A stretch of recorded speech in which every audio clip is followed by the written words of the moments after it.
রুমেরও গতি থাকতে পারে, সেটাকে আমরা ক্যাপচার করতে পারবো। এটা গেল স্কুলের ক্ষেত্রে।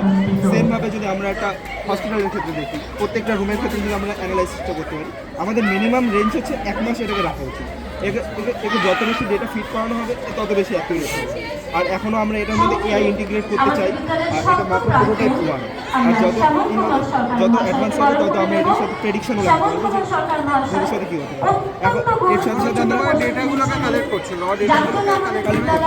এবার আস্তে আস্তে আমরা রেকমেন্ডেশন অ্যাড করতে পারি যে এই রুমটা যদি হেলথ খারাপ হয় তাহলে সেটাকে তো আমরা একদম ওয়েস্ট করে দিতে পারি না, সেটাকে আমরা অন্য কোনো রেকমেন্ডেড ওয়েতে ইউজ করতে পারি, যেমন স্টোর রুম হিসাবে ইউজ করতে পারি, বা টাইম বেস যদি আমরা অ্যানালাইসিস করি তাহলে দিনের এই টাইমটুকু আমরা ইউজ করতে পারি। এবার দেখা যাচ্ছে যে একটা রুম, যেই রুমটাতে দিনের এই পার্টিকুলার টাইমটাতে ঠিকঠাক থাকছে, স্টেবিলিটি খুব মেনটেন হচ্ছে, তাহলে আমরা ওই রুমটা ওই পার্টিকুলার টাইমটাতে আমরা ইউজ করতে পারি। ওই ধরনের বিষয়গুলোকে জানতে পারি। আমাদের এই ডিভাইসটা এখন প্রোটোটাইপ ওয়ান, এটা শুধু একটা ছোটো রুমের জন্য সীমিত, কিন্তু আস্তে আস্তে এটাকে আমরা আরও করতে পারবো আস্তে আস্তে। হ্যাঁ, নিজেদের স্কুলে